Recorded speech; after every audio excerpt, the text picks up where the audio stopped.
we will start the session. So இன்னைக்கு நம்ம discuss பண்ண போற டாபிக் வந்து what are the common data entry errors in Tally Prime. அதாவது Tally Primeல நம்ம அக்கவுண்ட்ஸ் மெயின்டைன் பண்ணும்போது என்னென்ன எரர்ஸ் வந்து நம்ம பண்றதுக்கான பாசிபிலிட்டி இருக்கு அப்படின்றத பத்தி பேச போறோம். ஸோ இந்த செஷன் நம்ம ஏன் இப்போ பேசுறோம் அப்படின்னா உங்களுக்கு எல்லாருக்குமே தெரியும் நம்ம வந்து இயர் எண்ட்ல இருக்கோம், அக்கௌண்ட்ஸ் க்ளோசருக்காகவும் அட் த சேம் டைம் வந்து நியூ ஃபைனான்ஷியல் இயர்ல நம்ம எடுத்து பண்ண வேண்டிய ஒர்க்கை ஸ்ட்ரக்சர் பண்றதுக்கும் நம்ம பிளான் பண்ணிட்டு இருக்கோம். இந்த டைம்ல நம்ம ஏற்கனவே பண்ண ஒர்க்ல என்னென்ன மிஸ்டேக்ஸ் பண்ணியிருக்கோம் அப்படின்றத ஐடென்டிஃபை பண்ணும்பொழுது ஃபியூச்சர்ல நம்ம பண்ண போற நியூ அக்கௌண்டிங் இயர்க்கான ஒர்க் எல்லாமே நம்ம ஈஸியாகவும் எரர் ஃப்ரீயாகவும் பண்றதுக்கு ரொம்ப யூஸ்ஃபுல்லா இருக்கும். ஸோ அதனால தான் இன்னைக்கு நம்ம இந்த செஷன் டிஸ்கஸ் பண்றோம். இந்த செஷன் நமக்கு ஸ்பான்சர் பண்றது asset integrated info system. They're the number 1 Tally 5-star partner in Telangana and Andhra Pradesh. So இவங்களை நீங்கள் அப்ரோச் பண்ணணும்னா www.assettally.com வெப்சைட் மூலமாக உங்களை ரீச் பண்ணலாம். உங்களுடைய Tally related products, Tally silver, gold, server மாதிரியான டாலி ப்ராடக்ட்ஸோ இல்லை வந்து டிஎஸ்எஸ், டிடிஎல் கஸ்டமைசேஷன், உங்களுடைய டாலியில் இருக்க ரிப்போர்ட்ஸ், இன்வாய்ஸஸ் கஸ்டமைஸ் பண்ணுறதுக்கு, இல்லைனா வந்து உங்களுடைய அதர் அப்ளிகேஷன்லேருந்து டேட்டாவை டாலியில் டிரான்ஸ்ஃபர் பண்ணுறது மாதிரியான இன்டெகிரேஷன் சர்வீசஸ்க்கு நீங்கள் இவங்களை காண்டாக்ட் பண்ணலாம். ஸோ என்னுடைய பேர் மணிகண்டன். இந்த செஷன் முழுக்க நான் தான் உங்களுக்கு ஹேண்டில் பண்ண போகிறேன். I'm the Chief Knowledge Officer at Asset Integrated Info System.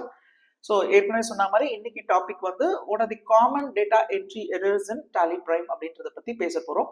அதில் நிறைய விஷயங்கள் இருக்கு. அதில் நம்ம இன்னைக்கு ஒரு 5 பாயிண்ட்டை மட்டும் எடுத்து பேச போறோம். Let us get into the session. நம்ம இன்னைக்கு 3 விஷயம் வந்து முக்கியமா அக்கௌண்டன்ட் தெரிஞ்சுக்க வேண்டிய விஷயத்தை பத்தி டிஸ்கஸ் பண்ண போறோம்.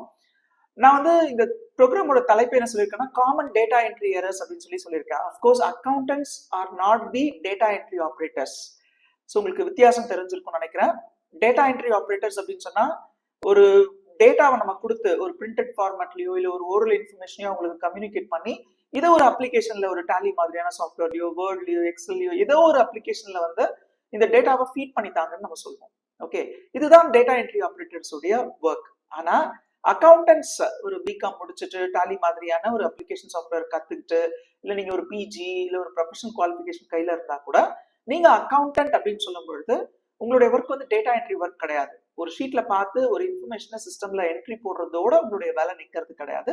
அதுக்கும் மேற்பட்டு இன்னும் நீங்க நிறைய வேலைகள் பண்ணணும். அதுல ஒண்ணு வந்து ரெகன்சிலேஷன்ஸ் பண்ணணும். உங்களுடைய டேட்டா வந்து ஒரு பேங்க் ரெகன்சிலேஷனா இருக்கலாம், இல்ல ஒரு கஸ்டமர் லெட்ஜர் ரெகன்சிலேஷனா இருக்கலாம், இல்ல ஒரு சப்ளையர் லெட்ஜர் ரெகன்சிலேஷனா இருக்கலாம். ஈவன் இன்டர்னலா உங்களுடைய ப்ரொப்ரேட்டர், உங்களுடைய எம்டி, தட் இஸ் உங்களுடைய டைரக்டர்ஸ், அவங்களுடைய கம்பெனில அவங்க பண்ண இன்வெஸ்ட்மெண்ட்ஸ், அவங்க கம்பெனில இருந்து வெளியில எடுத்த டிராயிங்ஸ், இதை பத்தின டிரான்சாக்ஷன்ஸ் கூட நீங்க ரெகன்சிலேஷன் பண்ணலாம். ஈவன் உங்களுடைய லோன் ப்ரொவைடர்ஸ் இருப்பாங்க, உங்களுடைய பேங்க் லோனா இருக்கலாம், இல்ல நீங்க அன்செக்யூர்ட் லோன் உங்களோட ஃப்ரெண்ட்ஸ் அண்ட் ஃபேமிலி கிட்ட வாங்கியிருக்கலாம். அவங்களுக்கு எவ்வளவு நம்ம இன்ட்ரெஸ்ட் பே பண்ணணும், இல்ல அவங்களுக்கு நம்ம எவ்வளவு வந்து பிரின்சிபல் ரீபேமெண்ட் பண்ணிட்டோம், இன்னும் அவுட்ஸ்டாண்டிங் எவ்வளவு இருக்குன்ற மாதிரியான விஷயங்களை வந்து நீங்க ரெகன்சிலேஷன் பண்றது. அதுக்கப்புறமா பாத்தீங்கன்னா ஈவன் வந்து உங்களுடைய ஸ்டாச்சுட்டரி டிபார்ட்மெண்ட்ஸ் இருக்காங்க இல்லையா, like GST, income tax, ESI, PF, இதுலலாம் நீங்க ஏற்கனவே ஒரு இன்ஃபர்மேஷன் சப்மிட் பண்ணிருப்பீங்க. For example GST returns file பண்ணிருப்பீங்க. ஓகே, அந்த இன்ஃபர்மேஷன் தான் உங்களுடைய டாலி டேட்டால இருக்கான்றதை நீங்க என்ஷூர் பண்றது கூட ஒரு விதமான ரெகன்சிலேஷன் தான். நம்மள நிறைய பேர் வந்து ரெகன்சிலேஷன்ற ஒரு வார்த்தை பேங்க் ரெகன்சிலேஷனோட நம்ம முடிச்சுக்கிறோம். அது மட்டும் கிடையாது. ஒன்ஸ் நம்ம டேட்டா எல்லாமே ஃபீட் பண்ண பிறகு இந்த மாதிரியான ரெகன்சிலேஷன்ஸ் பண்ணும்பொழுது தான் நம்ம பண்ணிருக்க மிஸ்டேக்ஸை வந்து ஐடென்டிஃபை பண்ண முடியும். நம்ம என்ன பண்ணலாம்னா நம்மளுடைய சப்ளையர்ஸ் கிட்ட இருந்து ஸ்டேட்மெண்ட்டை வாங்கலாம். நமக்கு வந்து ஒரு சன்ட்ரி கிரெடிட்டார்ஸ் சொல்லுவோம், சப்ளையர்ஸ் சொல்லுவோம் இல்லையா, அவங்க கிட்ட இருந்து நம்ம வந்து ஸ்டேட்மெண்ட்டை வாங்கலாம். சார் இந்த இயர் ஃபுல்லா நாங்க உங்க கூட பண்ண டீலிங்ஸ்க்கான ஸ்டேட்மெண்ட் கொடுங்கன்னா அவங்க கொடுத்துருவாங்க, லெட்ஜர் ஸ்டேட்மெண்ட்ஸ். அதை வாங்கி நம்ம என்ன பர்ச்சேஸ் பண்ணிருக்கோன்றதை நம்ம புக்ஸ்ல போட்டிருக்கோமோ அதை அவங்களுடைய புக்ஸ்ல சேல்ஸ் போட்டிருக்காங்களா, நம்ம அவங்களுக்கு பேமெண்ட்ஸ் ரிலீஸ் பண்ணிருப்போம், அவங்க புக்ஸ்ல அதை ரிசிப்ட்னு என்ட்ரி பண்ணிருப்பாங்க, பேலன்ஸ் மேட்ச் ஆகுதா, நம்ம வந்து ஒரு சப்ளையருக்கு எவ்வளவு அவுட்ஸ்டாண்டிங்னு நம்ம புக்ஸ்ல காட்டுறோமோ அதே அமௌண்ட் தான் அவருடைய புக்ஸ்லயும் நம்ம கிட்ட இருந்து ரிசீவ் பண்ணணும்ன்றதை மென்ஷன் பண்ணிருக்காரான்றதுதான் நம்ம இந்த ரெகன்சிலேஷன்ஸ்ல சொல்றோம். அண்ட் இந்த ரெகன்சிலேஷன்ஸ் பண்ணி முடிச்ச பிறகு கூட இன்னும் சொல்ல போனா ஏதாவது ப்ரொவிஷன் என்ட்ரிஸ் பாஸ் பண்ணணும்னா கூட நீங்க ப்ரொவிஷன் என்ட்ரிஸ் பாஸ் பண்ணலாம். இப்போ ஃபார் எக்ஸாம்பிள் வந்து நீங்க வந்து பில்ஸ் எல்லாம் உங்களுக்கு வந்துருச்சுன்னா அந்த ஆக்சுவல் பில்ஸை நீங்க அக்கௌண்ட் பண்ணலாம். சம்டைம்ஸ் வந்து நம்ம யார்கிட்டயாவது சர்வீஸ் வாங்கியிருப்போம், அவங்க வந்து பில்ஸை லேட்டா கொடுப்பாங்க. ஸோ அது என்ன ஆகும்னா அந்த பில் சைக்கிள் வந்து டிலே ஆக பீரியாடிக்கல் ரிப்போர்ட்ஸை நீங்க ப்ராப்பரா பார்க்க முடியாது. ஃபார் எக்ஸாம்பிள் வந்து ஏப்ரல் மாசம் ஒருத்தர் ஒரு சர்வீஸ் பண்றாருன்னு வச்சுக்கோங்களேன், அதுக்கான பில்லை வந்து அவர் ஜூன் மந்தோ இல்ல ஆகஸ்ட் மந்தோ கொடுக்குறாரு, இல்ல நீங்க கேட்ட பிறகுதான் கொடுக்குறாரு. ஈவன் நீங்க பேமெண்ட்ஸ் பண்ணிட்டீங்க, அவங்க பில்லே கொடுக்கலன்னா கூட உங்களுடைய ரிப்போர்ட்ஸ் எதுவுமே கரெக்டா இருக்காது. அவருடைய லெட்ஜர் என்னமோ டெபிட் பேலன்ஸ்ல இருக்கும், ஆனா நீங்க P&L பார்க்கும் பொழுது நீங்க அந்த செலவு பண்ண மாதிரியே இருக்காது. அதனால நீங்க ஆக்சுவல் ப்ராஃபிட்டை பார்க்க மாட்டீங்க. ப்ராஃபிட் ரொம்ப அதிகமா இருக்க மாதிரி இருக்கும். There is a high possibility நீங்க கொடுக்குற இன்ஃபர்மேஷனை வச்சு மேனேஜ்மெண்ட்ல நல்ல டிசிஷன்ஸ்லாம் எடுப்பாங்க. ஓகே, கடைசியில நம்ம வந்து ப்ராப்ளம் போய் மாட்டிக்கும். இதை அவாய்ட் பண்றதுக்கு நம்ம என்ன பண்ணலாம்னா, ஒரு சப்ளையர் நமக்கு பில்லே கொடுக்கல அப்படின்னா கூட ஆக்சுவலா அந்த பில் வேல்யூ தெரியும்னா அதுக்கு ஒரு ப்ரொவிஷன் என்ட்ரி பாஸ் பண்ணி வச்சுக்கிறதுக்கு கூட ஒரு ப்ரொசீஜர் தான். சே ஃபார் எக்ஸாம்பிள், நாங்க வந்து டெலிஃபோன் கனெக்ஷன்ஸ்ல வந்து 12 மாசம் எனக்கு பில் வரணும், ஒரு சில மாசம் எனக்கு பில் வராது. ஓகே, நாங்க பில் வந்த பிறகுதான் நாங்க பேமெண்ட் பண்ணுவோம், அதுக்கப்புறம் தான் அக்கௌண்ட் பண்ணுன்ற சிஸ்டம் நீங்க ஃபாலோ பண்ணீங்கன்னா there is a possibility சில மாசம் உங்க கைக்கு பில் வராது. டெக்னிக்கல் ப்ராப்ளம் இருக்கலாம், இல்ல பில்ல வந்து டெலிவரி பண்ணிருப்பாங்க, உங்களுடைய ரிசப்ஷன்ல இருக்கவங்க ப்ராப்பரா உங்ககிட்ட ஹேண்ட் ஓவர் பண்ண மறந்துருப்பாங்க. இந்த சிச்சுவேஷன்ல உங்களோட புக்ஸை பார்க்கும் பொழுது 12 மாசத்துக்கு நமக்கு ஒரு ஜேர்னல் என்ட்ரி இருக்கணுமே, 12 மாசத்துக்கு இந்த மாதிரியான டெலிஃபோன் பில்க்கு நம்ம பேமெண்ட் பண்ணிருக்கணும் என்ற ஒரு டவுட் உங்களுக்கு வரணும். சம்டைம்ஸ் என்ன ஆகும்னா பில் வராது. ஓகே, பில் வரலனாலும் லாஸ்ட் டேட்ல நீங்க பில் பேமெண்ட் பண்ணல அப்படின்னா அவங்க கால் பண்ணுவாங்க, நாங்க டிஸ்கனெக்ட் பண்ணிடுவோம்னு சொல்லுவாங்க. நம்ம வந்து ஃபைட் பண்ணுவோம் நீங்க பில் அனுப்பலன்னு சொல்லிட்டு. That is different story. ஆனா அந்த பில்லுக்கான ப்ரொவிஷன் என்ட்ரி நம்ம பாஸ் பண்ணி வைக்கும் பொழுதுதான் நமக்கு வந்து யாருக்கு எவ்வளவு பே பண்ணணும்ன்ற இன்ஃபர்மேஷன்ஸ் நம்ம கைக்கு வரும். இது வந்து நம்ம சப்ளையர் கிட்ட இருந்து பில் வந்தாதான் நம்ம அவுட்ஸ்டாண்டிங் மேனேஜ் பண்ணணும்ன்ற அவசியம் இல்லை. நமக்கு டிஃபால்ட்டாவே ஒரு எலக்ட்ரிசிட்டி பில், டெலிஃபோன் பில், இல்ல ஒரு கொரியர் வந்து நம்ம போஸ்ட்பெய்ட் சர்வீஸ்க்குள்ள போறோம்னா அந்த கொரியரோட பில் எல்லாமே வந்து நம்ம இதை வந்து அக்கௌண்ட் பண்றது ரொம்ப ரொம்ப முக்கியம், ரைட்? ஸோ அது சம்பந்தமான ஒரு 5 டாபிக் மட்டும் நம்ம எனக்கு டிஸ்கஸ் பண்ண போறோம். ரொம்ப சீரியஸான டாபிக்ஸ். அதுல நம்ம ஃபர்ஸ்ட் டிஸ்கஸ் பண்ண போற டாபிக் வந்து ஓப்பனிங் பேலன்ஸ் அப்டேட், ரைட்? சரி, உங்களுடைய டாலி ஓப்பன் பண்ணுங்க, பேலன்ஸ் ஷீட்க்கு போங்க. அதுல வந்து டிஃபரன்ஸ் இன் ஓப்பனிங் பேலன்ஸ் அப்படின்னு ஒரு இன்ஃபர்மேஷன் இருந்ததுன்னா ரொம்ப சிம்பிள். நீங்க டாலி டேட்டா ஸ்பிளிட் பண்ணி ஒர்க் பண்றீங்களா, இல்ல லாங் பீரியடா நீங்க சேம் டாலி டேட்டா யூஸ் பண்றீங்களான்றதையும் செக் பண்ணுங்க. ஓகே, ஃபார் எக்ஸாம்பிள் நம்ம இப்போ லேட்டஸ்ட் ஃபைனான்ஷியல் இயர் வந்து 2024-25 நான் டாலி டேட்டா ஸ்ப்ரெட் பண்ணிருக்கேன். இப்போ நான் ஒர்க் பண்றது 2024-25ல தான் அப்படின்னா உங்க ஓப்பனிங் பேலன்ஸ் வந்து நீங்க சரியா அப்டேட் பண்ணிருக்க மாட்டீங்க. இதை நம்ம எப்படி பார்க்கலாம் அப்படின்னா, ஃபர்ஸ்ட் நீங்க என்ன பண்ணுங்க, உங்களுடைய டாலியில போயிட்டு நீங்க எந்த இயரோட டேட்டா மெயின்டைன் பண்றீங்கன்னு பாருங்க. ஏன்னா நீங்க ரீசெண்டா ஜாயின் பண்ண ஒரு அக்கௌண்டன்ட்டா இருக்கலாம். ஸோ நீங்க வந்து ஃபர்ஸ்ட் டாலியில எந்த இயரோட டேட்டா மெயின்டைன் பண்றீங்கன்றதை செக் பண்ணிட்டு உங்க ஆடிட்டர்ஸ் வந்து 2023-24 ஐடி ஃபைல் பண்ணி பேலன்ஸ் ஷீட் காப்பியை வித் ஷெட்யூல் உங்களுக்கு கொடுத்துருப்பாங்க. வித் ஷெட்யூல்னா என்ன?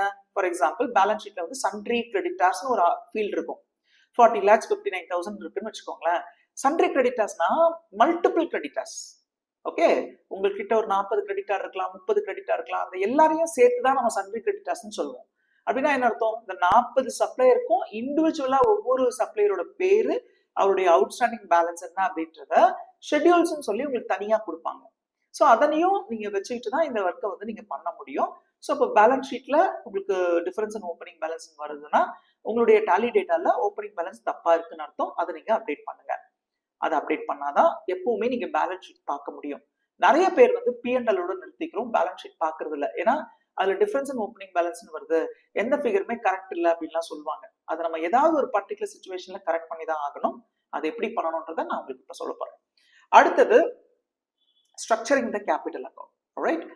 நம்மளுடைய ஆர்கனைசேஷன்ல என்ன மாதிரியான ஆர்கனைசேஷன் ஃபர்ஸ்ட் பாருங்க. ப்ரொப்ரைட்டர்ஷிப் கம்பெனியா, பார்ட்னர்ஷிப் கம்பெனியா, பிரைவேட் லிமிடெட் கம்பெனியா, இல்ல பப்ளிக் லிமிடெட் கம்பெனியா, அந்த மாதிரி நேச்சர் ஆஃப் ஆர்கனைசேஷன் என்னன்றதை ஃபர்ஸ்ட் கண்டுபிடிங்க. So most of the time பார்த்தீங்கன்னா ப்ரொப்ரைட்டர்ஷிப் கன்சர்ன்லையும் பார்ட்னர்ஷிப் கன்சர்ன்லையும் நிறைய ப்ராப்ளம்ஸ் நம்ம ஃபேஸ் பண்ணுவோம். அது என்னன்னா, ப்ரொப்ரைட்டர்ஸ் வந்து அவங்க விருப்பப்படுற நேரத்தில் அவங்க வந்து கம்பெனிக்கு பணம் தேவைப்பட்டதுன்னா வெளியில இருந்து ஃபண்டை சோர்ஸ் பண்ணிட்டு வந்து கொடுப்பாங்க. அட் த சேம் டைம் வந்து அவங்களுக்கு ஏதாவது பர்சனலா பணம் தேவைப்பட்டதுன்னா கம்பெனில இருந்து எடுப்பாங்க. இன்ஃபேக்ட் கம்பெனிக்கே ஒரு அசெட் வாங்கணும்னா கூட அக்கௌண்டன்ட் கையில போயிட்டு ஒரு 50,000 கேஷ் கொடுங்கன்னு கேட்பாங்க. அக்கௌண்டன்ட்டும் என்ன பண்ணுவாங்க, பாஸ் தானே கேட்கிறாருன்னு அவர் கையில எடுத்து கொடுத்துருவாங்க. அண்ட் அவர் என்ன பண்ணுவாருன்னா அந்த காசை வந்து பர்சனலா செலவு பண்ணிருக்கலாம், இல்ல அபிஷியல் எக்ஸ்பென்சஸ் கூட அதுல இருந்து அவர் மீட் பண்ணிருக்கலாம். ஆனா அக்கௌண்டன்ட் பொறுத்த வரைக்கும் பாஸ்க்கு அந்த கேஷை கொடுத்தோம், அது அவருடைய டிராயிங்ஸ் அப்படின்னு சொல்லி அவங்க கேபிட்டல் இருந்து கழிச்சிடுவாங்க, ரைட்? இது வந்து ப்ராப்பரா நம்ம என்கொயரி பண்ண மாட்டோம் அவங்க கிட்ட. சில சமயம் என்ன ஆகும்னா அவங்க கிட்ட நம்ம எப்படி கேட்கறது அப்படின்னு ஒரு ஹெசிடேஷன்ல நம்ம ஒதுங்கிடுவோம். சில சமயம் அந்த பிசினஸ் ஓனர்ஸுமே அவங்களுக்கு அதை டிஸ்க்ளோஸ் பண்ண விரும்ப மாட்டாங்க. என் கணக்குல எழுதிக்கோ அப்படின்னு சொல்லிட்டு போயிடுவாங்க. ஒரு கட்டத்துல என்ன ஆகும்னா அவங்களுடைய கேபிட்டல் 10 லட்சம் ரூபாய்னா அந்த வருஷம் அவங்க வெளியில எடுத்த பணம் ஒரு 25 லட்சம்னு இருக்கும். அப்ப கேபிட்டல் வந்து மைனஸ் பேலன்ஸ்ல இருக்கும். இது நீங்க இன்னொரு மெத்தட்ல ஐடென்டிஃபை பண்ணலாம். கேபிட்டல் வந்து பிக்ஸட் அசெட் சைடுக்கு டிரான்ஸ்ஃபர் ஆயிடும். ஏன்னா லயபிலிட்டி வந்து ரெடியூஸ் ஆயிடுச்சு, அவருடைய ஓனர்ஷிப்பே அந்த கம்பெனியில இல்லைன்ற மாதிரி புக்ஸ் வந்து காட்டும். இதை வந்து நீங்க சால்வ் பண்ணணும். ஸோ இயர் எண்ட்லயோ குவார்டர்லியோ ஆஃப் இயர்லி முடியும் பொழுதோ சார் இந்த மாதிரி உங்களுடைய கேபிட்டல் 10 lakhs இருக்கு, ஆனா இந்த இயர் எண்ட்ல வந்து நீங்க இவ்வளவு வித்ட்ரா பண்ண மாதிரி இருக்குன்னா அப்ப சொல்லுவாங்க, இல்ல இது நான் பர்சனலுக்கு வாங்கல, நான் ஒரு பிசினஸ் மீட்டிங்காக வெளியில போனேன், அவங்களுக்கு வந்து நான் ஹோட்டல்ல ட்ரீட் கொடுத்தேன், டின்னர் கொடுத்தேன், இல்லைன்னா ஒருத்தருக்கு வந்து கிஃப்ட் பண்ண வேண்டியிருந்தது, நம்ம ஆஃபீஸ்க்கு வந்து ஒரு சேல்ஸ் ஆர்டர்ஸ் பிடிச்சு கொடுக்குறாரு, அவருக்கு நான் கிஃப்ட் பண்ண, அந்த மாதிரி நிறைய அஃபிஷியல் எக்ஸ்பென்சஸ் இருக்கும். அதை உங்ககிட்ட ப்ராப்பரா டிஸ்க்ளோஸ் பண்ணிருக்க மாட்டாங்க. இந்த மாதிரியான ப்ராப்ளம்ஸையும் நம்ம அரெஸ்ட் பண்ணணும். இன்ஃபேக்ட் இது வந்து பார்ட்னர்ஷிப் கம்பெனிலுமே இந்த ப்ராப்ளம்ஸ் இருக்கும். பார்ட்னர்ஸ் அவங்க இன்வெஸ்ட் பண்ணதை விட அதிகமா பணம் எடுத்துட்டு போன மாதிரி எல்லாம் காட்டும். அதை நம்ம எப்படி அக்கௌண்ட் பண்ணணும்ன்றதையும் நான் சொல்றேன். நம்பர் 3, நம்ம ரொம்ப முக்கியத்துவம் கொடுத்து இன்னைக்கு செஷன்ல டிஸ்கஸ் பண்ண போறதே இந்த கிரெடிட்டர்ஸ் பத்தி தான். ஓகே, ஏன்னா மோஸ்ட் ஆஃப் த டைம் வந்து ஒரு சப்ளையர் அவுட்ஸ்டாண்டிங் நம்ம கிட்ட கேட்கும் பொழுது நம்ம பாஸ்க்கு ஃபோன் பண்ணி இவ்வளவு அவுட்ஸ்டாண்டிங் இருக்கு அப்படின்னா டாலியில் அந்த டேட்டா மேட்ச் ஆகாது. அசியூம் தட் ஒரு சப்ளையர் ஃபோன் பண்ணிட்டு நீங்க வந்து 50 லட்சம் தரணும்னு நம்ம சொல்லுவாங்க. நம்ம என்ன பண்ணுவோம், நம்ம புக்ஸ்ல வந்து ஒரு 39 lakhs இருக்கும். மேஜர் டிஃபரன்ஸ் இருந்தா யாரா இருந்தாலும் பயப்படுவாங்க இல்லையா? அந்த ப்ராப்ளம் சால்வ் பண்றதுக்கான ஒரு சில டிப்ஸ் தான் நான் உங்களுக்கு கொடுக்க போறேன். ஃபர்ஸ்ட் ஆஃப் ஆல் வந்து கிரெடிட்டார்ஸ் அப்படின்னு எடுத்துக்கிட்டீங்கன்னா யாரெல்லாம் கிரெடிட்டார்ஸ் அப்படின்ற விஷயத்துல நம்ம தெளிவா இருக்கணும். எல்லாருமே கிரெடிட்டார்ஸ் தாங்க. நமக்கு பொருளை சப்ளை பண்றவங்க, நமக்கு சர்வீஸ் கொடுக்குறவங்க எல்லாருமே கிரெடிட்டார்ஸ் தான், ரைட்?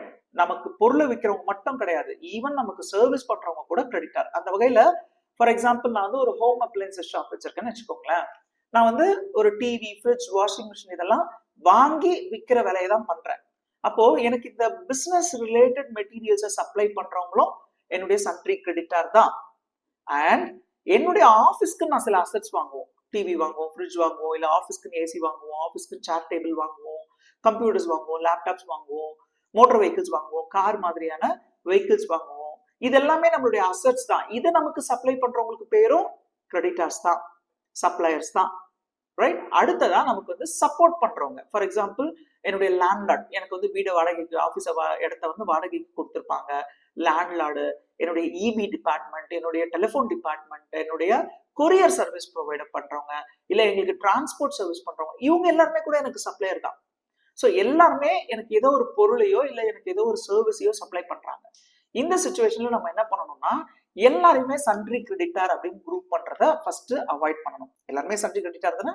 ஆமா. நம்ம சிம்பிளா என்ன பண்ணணும்னா டாலியில ஒரு லெட்ஜர் கிரியேட் பண்ணும் பொழுது டைரக்டா அதை வந்து அண்டர் சன்ட்ரி கிரெடிட்டார்னு போடுறோம். அப்படி போடாம உங்களுடைய கிரெடிட்டார்ஸ் வந்து பிரிச்சுக்கோங்க. ட்ரேட் கிரெடிட்டார் அப்படின்னா உங்க பிசினஸ் சம்பந்தப்பட்ட மெட்டீரியல் உங்களுக்கு சப்ளை பண்றவங்களுக்கு பேரு ட்ரேட் கிரெடிட்டார்ஸ்.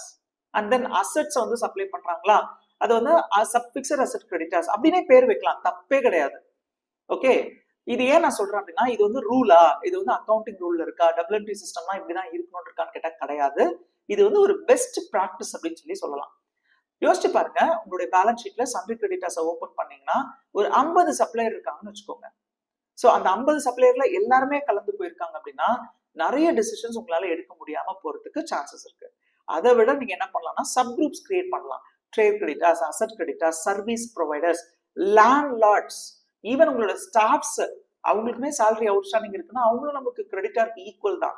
ஆனா அவங்கள நம்ம கிரெடிட்டார்னு சொல்லாம தனித்தனியா குரூப்பிங்ஸ் கிரியேட் பண்ணி அவங்களுடைய லெட்ஜரை நம்ம மெயின்டைன் பண்றதுனால நம்ம பேலன்ஸ் ஷீட்ல சன்ட்ரி கிரெடிட்டார் உள்ள போய் பார்த்தோம்னா எந்தெந்த டைப் ஆஃப் கிரெடிட்டார்ஸ்க்கு எவ்வளவு அவுட்ஸ்டாண்டிங் இருக்கு அப்படின்றத நம்ம ஐடென்டிஃபை பண்ணலாம். இதனுடைய ரிசல்ட் என்னன்னா ஏதாவது ஒரு ஃபண்ட் கிரைசிஸ் வரும்பொழுது யாருக்கு ப்ரையாரிட்டைஸ் பண்ணணும். ஃபார் எக்ஸாம்பிள் ஒரு 50 lakhs ஓவராலா அவுட்ஸ்டாண்டிங் இருக்குன்னு வச்சுக்கோங்களேன். இப்போ வந்து சப்ளையர் வைஸ் நம்ம லிஸ்ட் எடுக்கிறோம். இவங்க வந்து லேண்ட்லார்டு, இங்க வந்து நம்ம பணம் கொடுக்கல, வாடகையை வந்து கட்டலன்னா இவங்க வந்து நம்மளுடைய வெக்கேட் பண்ண சொல்லி நமக்கு ப்ரெஷர் கொடுப்பாங்க. இந்த மாதிரி டிசிஷன் மேக்கிங் தானே இது எல்லாமே. ஸோ அந்த மாதிரி வந்து இப்போ லேண்ட்லார்டுக்கு எவ்வளவு அவுட்ஸ்டாண்டிங் இருக்கு, அதர் சர்வீஸ் ப்ரொவைடர்ஸ்க்கு எவ்வளவு அவுட்ஸ்டாண்டிங் இருக்கு, ஈவன் நம்மளுடைய ஆடிட்டர்ஸ், நம்மளுடைய லீகல் அட்வைசர்ஸ் எல்லாருமே நம்மளுடைய அதர் சர்வீஸ் ப்ரொவைடர்ஸ் தான். இது எல்லாமே ஈவன் வாட்டர் கேன் சப்ளை பண்றவங்க, நம்ம ஸ்டாஃப்க்கு டீ காஃபி எடுத்துட்டு வந்து கொடுக்குற கேன்டீன், இவங்க எல்லாமே கூட அதர் சப்ளையர்ஸ் தான். ஸோ அதனால அவங்களை வந்து நம்ம குரூப்பிங் பண்ணிட்டோம் அப்படின்னா நம்ம புக்ஸ்ல ஏதாவது முக்கியமான ரிப்போர்ட்ஸ் எடுக்கும் பொழுது உங்களுக்கு ரொம்ப யூஸ்ஃபுல்லா இருக்கும், ரைட்? அடுத்து இந்த கிரெடிட்டார்ஸை ஹேண்டில் பண்றது, அது ரொம்ப ரொம்ப முக்கியம். ரொம்ப சிம்பிள். உங்களுடைய பர்ச்சேஸ் பில்ஸ் எல்லாமே வந்துருச்சா அப்படின்றத நீங்க என்ஷூர் பண்ணுங்க. எஸ்பெஷலி உங்களுடைய ட்ரேட் கிரெடிட்டார்ஸ் கிட்ட இருந்து எல்லா பில்ஸும் வந்துருச்சா, எல்லா கிரெடிட்டார்ஸ் கிட்ட இருந்தும் பில்ஸ் வந்துருச்சான்றதை என்ஷூர் பண்ணணும். ஓகே, இதுல ஸ்பெசிஃபிக்கா உங்களுடைய ட்ரேட் கிரெடிட்டார்னு ஏன் சொல்லணும்னா உங்களுக்கு மோஸ்டா ஜிஎஸ்டி இன்புட் கிரெடிட் வர்றதுக்கான பாசிபிலிட்டி இருக்கு. சப்போஸ் உங்க சப்ளையர் பில் கொடுக்கல, நீங்க அதை அக்கௌண்ட் பண்ணலன்னா என்னென்ன ப்ராப்ளம்ஸ் நம்ம ஃபேஸ் பண்ணுவோம் அதை நீங்க ஃபர்ஸ்ட் தெரிஞ்சுக்கோங்க. ஒண்ணு வந்து உங்களுடைய எக்ஸ்பென்சஸ் கம்மியா காட்டும். அதாவது பர்ச்சேஸும் நம்ம எக்ஸ்பென்சஸ் சைட்ல தான் கொண்டு வரோம் இல்லையா, அப்போ உங்களுடைய எக்ஸ்பென்சஸ் வந்து கம்மியா காட்டும். ஓகே, அப்ப என்ன ஆகும், ஆட்டோமேட்டிக்கா உங்களோட ப்ராஃபிட் அதிகமாகும். ப்ராஃபிட் அதிகமாச்சுன்னா உங்களுடைய இன்கம் டாக்ஸ் அதிகமாகும். நம்பர் 2, உங்களுடைய இன்புட் டாக்ஸ் கிரெடிட்டை நம்ம அக்கௌண்ட் பண்ண மாட்டோம். பர்ச்சேஸ் பில்லே அக்கௌண்ட் பண்ணல, அதுல வர நமக்கு input CGST, input SGST, input IGST நம்ம அக்கௌண்ட் பண்ணிருக்க மாட்டோம். இதனால நம்ம இன்புட் கால்குலேஷன்ல மிஸ்டேக் பண்றதுக்கான பாசிபிலிட்டி இருக்கு. அப்கோர்ஸ் நம்ம ஜிஎஸ்டி ஆர் 2B ரெஃபர் பண்ண போறோம், இல்லைன்னு சொல்லல. இருந்தாலுமே அதையுமே நம்ம தப்பா அக்கௌண்ட் பண்ணி வச்சிருக்கோம் அப்படின்னா நமக்கு புக்ஸ்ல ஒரு ஜிஎஸ்டி கிரெடிட் இருக்கும், நமக்கு ஜிஎஸ்டி போர்ட்டல்ல ஒரு ஜிஎஸ்டி கிரெடிட் இருக்கும். இதெல்லாம் நம்ம கட்டாயமா அவாய்ட் பண்ணணும். இது பாயிண்ட் நம்பர் 2, நம்ம ஃபேஸ் பண்ண போற ப்ராப்ளம்ஸ். நம்பர் 3 என்னன்னா, ஜிஎஸ்டி கம்ப்ளைன்சஸ்ல வந்து நீங்க இந்த மாதிரி என்ட்ரிஸ் எல்லாம் போட்டு வைக்காம உங்களோட புக்ஸ் வச்சிருக்கீங்கன்னு வச்சுக்கோங்களேன். இது வந்து தெரியாம பண்ணிட்டீங்க, இல்ல பை மிஸ்டேக் பண்ணிட்டீங்க, இல்லைன்னா வந்து மறந்துட்டீங்க, மிஸ் பண்ணிட்டீங்கன்ற வார்த்தைக்கெல்லாம் இடம் கிடையாது. நீங்க வந்து அப்கோர்ஸ் உங்களுடைய டிரான்சாக்ஷன்ஸ்ல நீங்க தப்பு பண்றீங்க, ஏதோ ஒரு விஷயத்த நீங்க ஹைட் பண்றீங்கன்னு தான் நினைச்சுக்கோங்க. அதனால உங்களோட பர்ச்சேஸ் பில்ஸை நீங்க அப்டேட் பண்ணுங்க. ஃபைனலா உங்களுக்கு இன்டர்னலா ஒரு ப்ராப்ளம் வரும். அது என்னன்னா, எவ்வளவு அந்த சப்ளையருக்கு நம்ம பே பண்ணணும்னே தெரியாம போயிடும். அந்த பர்ச்சேஸ் பில்லே நம்ம அக்கௌண்ட் பண்ணல, அப்புறம் எப்படி நம்ம அவருடைய அவுட்ஸ்டாண்டிங் நம்ம மெஷர் பண்ணுவோம்? இதனால என்ன ஆகும்னா, நம்ம ஃபண்ட் மேனேஜ் பண்றோம் இல்லையா, அப்போ வந்து இந்த சப்ளையருக்கு இவ்வளவு பணம் தரணும்னே நமக்கு தெரியாது. அப்படி இருக்கும்போது நம்ம ஃபண்ட் வந்து எக்ஸஸா இருக்குன்னு நினைச்சு அந்த ஃபண்டை நம்ம வந்து ஒரு அசெட் வாங்குறதுக்கோ இல்ல வந்து ஓனர்ஸ் வந்து அவங்களுடைய பர்சனலுக்கு யூஸ் பண்ணிட்டாங்க அப்படின்னா பிசினஸ் வந்து கிரைசிஸ்குள்ள போயிடும். ஸோ அதனால உங்களுடைய சன்ட்ரி கிரெடிட்டார்ஸ் பொறுத்த வரைக்கும் நீங்க பர்ச்சேஸ் பில்ஸ் எல்லாம் ஃபர்ஸ்ட் அக்கௌண்ட் பண்ணுங்க, மிஸ் பண்ணாதீங்க. உங்களுக்கு வந்து இன்னொரு க்ளூ தரேன் நான் டாலி ஓபன் பண்ணி. நீங்க அந்த ஸ்கிரீனை பார்த்தாவே உங்களுக்கு தெரிஞ்சிடணும், ஏன்னா இந்த சப்ளையர் கிட்ட நமக்கு பில் வராம இருக்குன்னு நீங்களாவே ஐடென்டிஃபை பண்ணி, சார் எனக்கு எப்படி தெரியும் என்னென்ன பர்ச்சேஸ் பண்ணாங்கன்னு பர்ச்சேஸ் டிபார்ட்மெண்ட்டுக்கு தான் தெரியும், ப்ரொடக்ஷன் டிபார்ட்மெண்ட்டுக்கு தான் தெரியும், ப்ரொக்யூர்மெண்ட் டிபார்ட்மெண்ட்னு ஒன்று இருக்கு, அவங்க தான் சார் பர்ச்சேஸ் பண்ணாங்க, எங்களுக்கு பில்ல கொடுக்கலன்னா சொல்றவங்கள கேள்விப்பட்டிருக்கேன். ஆனா அதையும் மீறி அந்த சப்ளையர் பேமெண்ட்டும் பண்ணிருப்பாங்க. இந்த அக்கௌண்டன்ட் பேமெண்ட் பண்றீங்கன்னா நீங்க எப்படி பண்றீங்க, பில் வராம எப்படி பண்ணீங்க, அப்ப நீங்க கேள்வி கேட்கலையா? இல்ல ஒருத்தருக்கு பேமெண்ட் பண்றதுக்கு முன்னாடி அவங்களுக்கு டெபிட் பேலன்ஸ் இருக்குன்னா ஏன்னாச்சு அவங்களோட பர்ச்சேஸ் பில்லே வராம நம்ம ஏன் பேமெண்ட் பண்றோம்ன்ற சந்தேகம் உங்களுக்கு வரலையா அப்படின்றதுதான் இந்த இடத்துல ஒரு கொஸ்டின். இதுதான் நான் உங்களுக்கு ஒரு ஹிண்ட்னு சொன்னா நான் டாலி ஓபன் பண்ணி காட்டுறேன். இது மட்டும் இல்லாம பீரியாடிக்கலா உங்களுடைய சப்ளையர் கிட்ட இருந்து நீங்க லெட்ஜர் ஸ்டேட்மெண்ட் வாங்கணும், வாங்கி இதை வந்து நீங்க ரீகன்சல் பண்ணணும். இதுதான் நான் பிகினிங் ஆஃப் த செஷனும் சொன்னேன். அந்த ஸ்டேட்மெண்ட் வாங்குறது இஸ் அன் ஆர்ட். கட்டாயமா வாங்குங்க, ரீகன்சல் பண்ணுங்க. ரைட், அடுத்து நம்ம பார்க்க போற 5வது பாயிண்ட் என்னன்னா, லோன் அக்கௌண்ட் மெயின்டைன் பண்றது. ஓகே, எப்படி நீங்க சப்ளையருக்கு ஒரு இம்பார்ட்டன்ஸ் கொடுக்குறீங்களோ அதே மாதிரி தான் உங்களுடைய லோன் ப்ரொவைடர்ஸ்க்கும் நீங்க இம்பார்ட்டன்ஸ் கொடுக்க போறீங்க. இதுல வந்து லோன் அக்கௌண்ட் மெயின்டெனன்ஸ் அப்படின்னா ஃபர்ஸ்ட் பிரிச்சுக்கோங்க. ஒரு 5 பேர்கிட்ட நம்ம லோன் வாங்கியிருக்கோம்னா இது வந்து நம்ம இன்ட்ரெஸ்ட் பே பண்ண வேண்டிய லோனா இல்ல இன்ட்ரெஸ்ட் பே பண்ண வேண்டாமா இருக்கும் இல்லையா? நீங்க ஃபைனான்சியல் இன்ஸ்டிடியூஷன்ஸ்ல வாங்குறீங்கன்னு வச்சுக்கோங்களேன், இப்பவே சில என்பிஎஃப்சின்னு சொல்லுவோம், அதாவது நான் பேங்கிங் ஃபினான்ஸ் கார்பரேஷன்ஸ்ல என்ன பண்றாங்கன்னா இஎம்ஐ பே பண்ண சொல்லுவாங்க. நான் இப்போ ஒரு 5 lakhs லோன் வாங்கியிருக்கேன்னா இந்த இஎம்ஐ பே பண்ண சொல்ற டைப் ஆஃப் லோன்ஸும் இருக்கு. சில லோன்ஸ் பாத்தீங்கன்னா இஎம்ஐ கிடையாது, மந்த்லி இன்ட்ரெஸ்ட் பே பண்ணா போதும். ஓகே, பிரின்சிபல் வந்து நீங்க ரீபே பண்ணணும் தனியா. இது எந்த டைப் ஆஃப் லோன் அப்படின்றத நீங்க ஐடென்டிஃபை பண்ணுங்க. ஃப்ரெண்ட்ஸ் அண்ட் ரிலேட்டிவ்ஸ் கிட்ட வாங்கியிருந்தாலும் அவங்களுக்கு நம்ம வட்டி கொடுக்கணுமா வட்டி கொடுக்க வேண்டாமான்றத ஐடென்டிஃபை பண்ணுங்க. அது மட்டும் இல்லாம இது செக்யூர்ட் லோனா அன்செக்யூர்ட் லோனா, இதுதான் ஒரு மேஜரான ஒரு டாஸ்க். செக்யூர்ட் லோன்னா என்ன, அந்த லோனை வாங்குறதுக்கு முன்னாடி நம்ம அவங்க கிட்ட ஏதாவது ஒரு விஷயத்த பிளட்ஜ் பண்ணிருப்போம், கேரண்டிக்காக லீன் பண்ணிருப்போம். உங்களுடைய ப்ராப்பர்ட்டி டாக்குமெண்ட்ஸா இருக்கலாம், வெஹிக்கிள் டாக்குமெண்ட்ஸா இருக்கலாம், இல்ல கம்பெனியோட பேலன்ஸ் ஷீட்டை கூட நம்ம கொடுத்துருப்போம். ஆனா அதை வந்து நம்ம செக்யூர் லோன் சொல்ல மாட்டோம். நம்மளுடைய ப்ராப்பர்ட்டி எதையாவது பேங்க்ல சப்மிட் பண்ணி அதை பேஸ் பண்ணி அவங்க லோன் கொடுத்துருந்தாங்கன்னா அதுக்கு பேர் செக்யூர் லோன். ஈவன் சில ஃப்ரெண்ட்ஸ் அண்ட் ரிலேட்டிவ்ஸ் கிட்ட கூட நம்மளுடைய ஜுவல்லையோ நம்மளுடைய ப்ராப்பர்ட்டியோ அவங்க கையில கொடுத்து கூட நம்ம லோன் வாங்கியிருக்கலாம். ரைட், இதை நீங்க ஐடென்டிஃபை பண்ணி குரூப்பிங் பண்ணும்போது whether it is a secure loan or unsecured loan அப்படின்னு ஐடென்டிஃபை பண்ணுங்க. அண்ட் இது நம்ம இஎம்ஐ பே பண்றோமா இன்ட்ரெஸ்ட் பே பண்றோமான்றதை ஐடென்டிஃபை பண்ணுங்க. ஓகே, அதே மாதிரி இது வந்து ரீபேமெண்ட் பண்ண வேண்டியிருக்கா இல்லையா, எப்ப ரீபே பண்ணணும், என்ன ரேட் ஆஃப் இன்ட்ரெஸ்ட்ன்ற விஷயங்கள்லாம் கூட ஈவன் அந்த லெட்ஜர் பக்கத்திலேயே கூட நீங்க மென்ஷன் பண்ணலாம். For example, loan from Ravi in bracket 18% per annum அப்படின்னு போடுறதுல எந்த தப்புமே கிடையாது. இதனுடைய அட்வான்டேஜ் என்ன, ஃபியூச்சர்ல அந்த லெட்ஜரை ரெஃபர் பண்ணும்போது மாசம் மாசம் நம்ம அவருக்கு ஒரு இன்ட்ரெஸ்ட் ப்ரொவிஷனாலிட்டி போடுறதெல்லாம் நமக்கு வந்து அக்கௌண்ட்ஸ்ல நம்ம டேட்டா என்ட்ரி ஆப்ரேட்டர் கிடையாதுன்றதை என்ஷூர் பண்ணும். ஓகே, ஸோ இப்போ நான் இந்த 5 பாயிண்ட்டையும் உங்களுக்கு டெமான்ஸ்ட்ரேட் பண்றதுக்கு ஒரு கம்பெனியோட டேட்டா எடுத்திருக்கேன். நான் அது ரொம்ப பழைய ஃபைனான்ஷியல் இயரோட டேட்டா தான் எடுத்திருக்கேன். 2022-23 இது எடுத்திருக்கேன். பாலாஜி மித்தாய் வாலான்னு சொல்லிட்டு ஒரு ஸ்வீட் ஷாப்போட இதை எடுத்திருக்கேன். இது வந்து ஒரு real time data. Right? So இவங்களுடைய புக்ஸ்ல இருக்கிற எரர்ஸை நீங்களே ஐடென்டிஃபை பண்ணணுன்றதுக்காக தான் இதை வந்து ரியல் டைம் டேட்டா எடுத்திருக்கேன். ஃபர்ஸ்ட் எரர் நான் சொன்னது வந்து பேலன்ஸ் ஷீட்குள்ள போயாச்சு, டிஃபரன்ஸ் இன் ஓப்பனிங் பேலன்ஸ். பிஎன்எல்க்கு கீழே பாருங்க டிஃபரன்ஸ் இன் ஓப்பனிங் பேலன்ஸ் இருக்கும். இன்ஃபேக்ட் இந்த மாதிரியான விஷயங்கள் ஒரு ஜூனியர் அக்கௌண்டன்ட்டை சீனியர் அக்கௌண்டன்ட்டா மாத்துறதுக்கான பாசிபிலிட்டிஸ் இருக்கு. ஓகே, நீங்க வந்து என் கையில் சேல்ஸ் பில் போட சொல்லுவாங்க, நான் போட்டேன். பர்ச்சேஸ் பில் போட சொன்னாங்க, நான் போட்டேன். இல்ல வந்து ஒரு அசெட் வாங்கினா அந்த பில்லை கொடுப்பாங்க, நான் போடுவேன். கேஷ் எடுத்துட்டு போய் பேங்க்ல டெபாசிட் பண்ணிட்டு வருவேன்னா அதுதான் நீங்க ஜூனியர் மோஸ்ட் ஸ்டாஃபா இருக்கிறதுக்கான ஐடென்டிட்டி. நெக்ஸ்ட் லெவலுக்கு நீங்க வந்துட்டீங்க அப்படின்னா லெட்ஜர் ரிகன்சிலேஷன், உங்க சப்ளையரோட கோஆர்டினேட் பண்றது, உங்களுடைய கஸ்டமரோட கோஆர்டினேட் பண்றது, இந்த மாதிரி விஷயங்கள் நீங்க பண்ணுவீங்க. அதுக்கும் ஒரு ஸ்டெப் மேல போய் உங்க புக்ஸ் ஆஃப் அக்கௌண்ட்ஸ்ல இருக்க மிஸ்டேக்ஸை நீங்க ஐடென்டிஃபை பண்ண ஆரம்பிச்சீங்கன்னா, இன்ஃபேக்ட் நீங்க வந்து ஒரு கம்பெனில இருந்து இன்னொரு கம்பெனிக்கு ஷிஃப்ட் ஆகும்போது இன்டர்வியூ லெவல்லயே நிறைய கம்பெனிஸ் வந்து உங்க டேலி ஓபன் பண்ணி கொடுத்து இதுல இருக்க மிஸ்டேக்ஸை கண்டுபிடிச்சு சொல்லுங்கலாம் சொல்றாங்க. ஸோ இந்த மாதிரியான மிஸ்டேக்ஸ், பாசிபிள் மிஸ்டேக்ஸ் எல்லாம் ஈஸியா நீங்க கண்டுபிடிக்க முடியுன்றதும் இதுல இருந்து நீங்க தெரிஞ்சுக்கலாம். ஒன்னு பாருங்க, டிஃபரன்ஸ் இன் ஓப்பனிங் பேலன்ஸ்னு இருக்கு. ஓகே, அப்படின்னா என்ன அர்த்தம்? இந்த கம்பெனி வந்து 21-22 ஃபைனான்சியல் இயர் பேலன்ஸ் ஷீட்டை க்ளோஸ் பண்ணி ஐடி ஃபைல் பண்ணும்போது ஆடிட்டர் வந்து அவங்களுக்கு ஒரு பேலன்ஸ் ஷீட் ரெடி பண்ணி கொடுத்துருப்பாரு. அதுல ஷெட்யூல்ஸும் இருந்திருக்கும். அந்த ஷெட்யூல்ஸ்ல என்னென்ன வேல்யூஸ் இருக்கோ அதை எடுத்து இங்க கரெக்டா போடலை.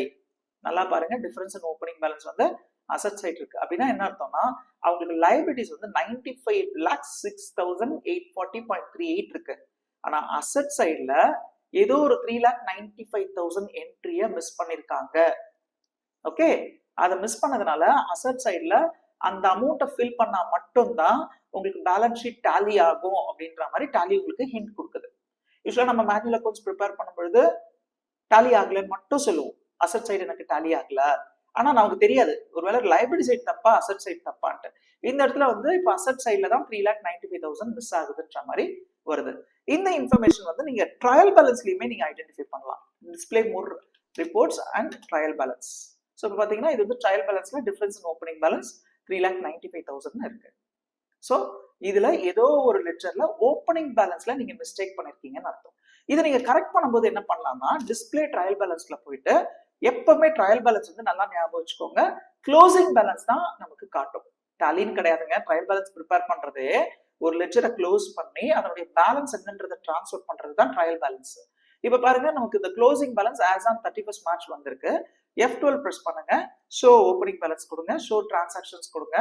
நெட் டிரான்சாக்ஷன்ஸ் வேண்டாம். இப்ப பாத்தீங்கன்னா உங்களுக்கு பேலன்ஸ் ஷீட்ல ஓப்பனிங் பேலன்ஸ் என்ன, இந்த இயர்ல நடந்த டிரான்சாக்ஷன்ஸ் என்ன, டெபிட் அண்ட் கிரெடிட், ஃபைனலா க்ளோசிங் பேலன்ஸ் என்னன்னு தெரியும். ஓகே, இதை நீங்க வச்சுட்டு தான் உங்களுடைய ஓப்பனிங் பேலன்ஸ் நீங்க கரெக்ட் பண்ண போறீங்க. இதுதான் ஓப்பனிங் பேலன்ஸ். வேணும்னா கரண்ட் இயர் டிரான்சாக்ஷன்ஸ் நோ கொடுத்துட்டு க்ளோசிங் பேலன்ஸை நோ கொடுத்துருங்க. இதுதான் ஓப்பனிங் பேலன்ஸ். ஓகே, இந்த ஓப்பனிங் பேலன்ஸ் பாத்தீங்கன்னா கேபிட்டல் ஐட்டம்ஸ்க்கு மட்டும் தான் இருக்கும். கேபிட்டல் ஐட்டம்னு நான் மீன் பண்றது வெறும் கேபிட்டல் மட்டும் இல்லைங்க, பேலன்ஸ் ஷீட்ல இருக்கிற அசெட்ஸ் அண்ட் லைபிலிட்டிஸே தான் நான் சொல்ல வரேன். ஸோ உங்களுக்கு வந்து பேலன்ஸ் ஷீட் ஐட்டம்ஸ் மட்டும்தான் ஓப்பனிங் பேலன்ஸ் இருக்கணும். ரெவென்யூ ஐட்டம்ஸ், அதாவது உங்களுடைய நாமினல் நேச்சர் இருக்கு இல்லையா, பிஎன்எல் ஐட்டம், ட்ரேடிங் அக்கௌண்ட் டீடைல்ஸ்லாம் இருக்குல்ல, இதெல்லாமே நம்ம அந்த இயர்லயே க்ளோஸ் பண்ணி அதனுடைய ப்ராஃபிட் ஆல்ரெடி டிரான்ஸ்ஃபர் பண்ணி அந்த பேலன்ஸ் ஷீட்டோட சேர்த்துட்டு இருப்போம். அதனால அதெல்லாம் இங்க நமக்கு ஓப்பனிங் பேலன்ஸ்ல வராது. ஸோ இப்போ பாத்தீங்கன்னா இந்த ஒரு 3,95,000 வந்து மிஸ்டேக் இருக்குன்னு வச்சுக்கோங்க. ஓகே, இதை வந்து நான் கையில பேலன்ஸ் ஷீட் காப்பி வச்சிருந்தேன்னா அதுல என்ன வேல்யூஸ் இருக்குது, இதுல என்ன வேல்யூஸ் இருக்குன்னு பார்த்துட்டு நான் வந்து அப்டேட் பண்ணிக்கலாம். ஃபார் எக்ஸாம்பிள் அதுல வந்து எனக்கு ட்ரையர் மிஷின்ல 3,95,000 இருந்துச்சு 2021-22ல. ஆனா அதை நான் வந்து ஷிஃப்ட் பண்ண மறந்துட்டேன், டேலியில அப்லோட் பண்ண மறந்துட்டேன். பாருங்க, இப்போ எனக்கு டேலி ஆயிடுச்சு. there is no difference in opening balance. Even இதையே நீங்க வந்து பேலன்ஸ் ஷீட்லயும் போய் பார்க்கலாம். there is no difference in opening balance. that's all. நம்ம ப்ராப்ளம் ஒன்று சால்வ் ஆயிடுச்சு. Number 2, capital account. Capital account பாருங்க, கிளியரா போட்டிருக்கேன் பாருங்க. கேபிட்டல் அக்கௌண்ட்ல 62 lakhs இருக்கு. அண்ட் அவர் இந்த வருஷத்துல டிரா பண்ணது 1,19,223. நெட் கேபிட்டல் அமௌண்ட் வந்து 60,80,777. இதை வந்து அசெட் சைட்ல இருந்தாலோ இல்ல கேபிட்டல் வந்து உங்களுக்கு இங்க மைனஸ்ல காமிச்சாலோ ஐம் ஷூர் அந்த கம்பெனியோட ப்ரொப்ரேட்டர் அவர் இன்வெஸ்ட் பண்ணதை விட அவர் எடுத்துட்டு போனது, அதாவது அவருடைய பர்சனலுக்கு அவர் டிரா பண்ணது அதிகமா இருக்கும். சில சமயம் அது கரெக்டாவே இருக்கலாம். as a proprietor அவருக்கு தேவை இருக்குன்றதுனால அவருடைய பணத்தை அவர் அதிகமா எடுத்திருக்கலாம். நீங்க பண்ண வேண்டியது என்னன்னா இதை ஜஸ்டிஃபை பண்ணணும். ஓகே, எய்தர் அந்த இயர்ல நீங்க போட்டிருக்க டிரான்சாக்ஷன்ஸ் எல்லாம் செக் பண்ணணும். பாருங்க, அவர் வித்ட்ரா பண்ண என்ட்ரிஸ் எல்லாம் இருக்கு, என்னன்னைக்கு எவ்வளவு வித்ட்ரா பண்ணிருக்காரு பாருங்க. அவர் வித்ட்ரா பண்ணிட்டு போகும்போது அவர் என்ன இன்ஃபர்மேஷன் கொடுத்தாரு, எதுக்காக நான் அவங்க கிட்ட இருந்து வாங்கியிருக்கேன், ஆஃபீஸ்ல இருந்து வாங்கியிருக்கேன்னு கொடுத்துருக்கலாம். அந்த இன்ஃபர்மேஷன் பேசிஸ்ல நீங்க அவர்கிட்ட திரும்ப போய் பேசுங்க. ஃபார் எக்ஸாம்பிள், நான் வந்து இந்த கம்பெனிலேயே நடந்த விஷயத்த சொல்றேன். இந்த வருஷம் வந்து அவர் வந்து ஒரு 30 lakhs எடுத்துட்டு போயிருக்காரு வீட்டுக்குன்ற மாதிரி இருந்துச்சு. நான் அவர்கிட்ட ஒரு கேள்வி கேட்டேன், சார் இந்த வருஷம் 30 lakhs வித்ட்ரா பண்ணிருக்கீங்களா? இல்லைங்க, நான் வீட்டுக்கு கேஷே எடுத்துட்டு போக மாட்டேன், நான் வந்து ரொம்ப கம்மியா 30,000 40,000 தான் ஒரு மாசத்துக்கு வீட்டுக்கு எடுத்துட்டு போவேன் அப்படின்னாரு. அப்போ ஒரு 30 lakhs ரவுண்டா நீங்க எடுத்துட்டு போன மாதிரி இருக்கு அப்படின்னா. கடைசியில வந்து பார்த்தா அவர் வந்து ஆபீஸ் வந்து புதுசா ஒரு பிரான்ச் ஓபன் பண்றதுக்கு அந்த ரெண்டல் டெபாசிட் அவர் பே பண்ணிருக்காரு. ஆனா இன்ஃபர்மேஷன் அவர் சரியா கொடுக்கல. அக்கௌண்டன்ட் கிட்ட வந்து இன்னைக்கு ஒரு 30 lakhs என் அக்கௌண்ட்டுக்கு டிரான்ஸ்ஃபர் பண்ணுங்கன்னு சொல்லியிருக்காரு. ஓகே, அப்கோர்ஸ் அவர் வந்து பிசினஸ் அக்கௌண்ட்ல இருந்தே அந்த லேண்ட்லார்டுக்கு டிரான்ஸ்ஃபர் பண்ணிருக்கலாம். ஏதோ ஒரு சுச்சுவேஷன் ஏன் அக்கௌண்ட்டுக்கு டிரான்ஸ்ஃபர் பண்ணுங்கன்னு சொன்னோன்னா இந்த அக்கௌண்டன்ட் வந்து அவருடைய பர்சனல் எக்ஸ்பென்சஸ்ல 30 லட்சம் ரூபாயை வச்சுட்டாங்க. இந்த மாதிரியான விஷயங்கள் அட்லீஸ்ட் மேஜர் வேல்யூ இருக்க டிரான்சாக்ஷன்ஸையாவது ஐடென்டிஃபை பண்ணுங்க. உங்களுடைய பிசினஸ் ஓனர்ஸ் கிட்ட நீங்க பேசுங்க, சார் இதை நான் உங்களோட டிராயிங்ஸ்ல அக்கௌண்ட் பண்ணணுமா இல்ல இது ஆஃபீஸ் எக்ஸ்பென்சஸ் கேட்டுட்டு அதுக்கப்புறமா நீங்க அக்கௌண்ட் பண்ணுங்க. ரைட், இது ரெண்டாவது விஷயம். மூணாவது விஷயம் பாருங்க, என்னுடைய லோன்ஸ் பொறுத்த வரைக்கும் நான் என்ன பண்ணணும்னா குரூப்பிங் கரெக்டா பண்ணணும். சன்ட்ரி செக்யூர்ட் லோன்ஸா இல்ல அன்செக்யூர்ட் லோன்ஸான்றத குரூப்பிங் வந்து நான் கரெக்டா பண்ணணும். ஜென்ரலா ஒரு லெட்ஜர் கிரியேட் பண்ணும்போது அது டைரக்டா எடுத்துட்டு வந்து லோன்ஸ் லயபிலிட்டின்னு போடாதீங்க, கரண்ட் லயபிலிட்டிஸ்ன்னு போடாதீங்க. அது செக்யூர்ட் லோனா அன்செக்யூர்ட் லோனா, ஆர் இதுக்கு இன்ட்ரெஸ்ட் பே பண்ணணுமா இன்ட்ரெஸ்ட் பே பண்ண வேணாமா, அந்த கிளாசிபிகேஷன் தெரிஞ்சுக்கோங்க. சார் எனக்கு தெரியாது சார், பாஸ் சொன்னாரு இன்னைக்கு ஒரு 10 லட்ச ரூபா நான் லோன் வாங்கிட்டு வந்திருக்கேன், இந்த புக்ஸ்ல அக்கௌண்ட் பண்ணுங்கன்னு சொன்னாரு.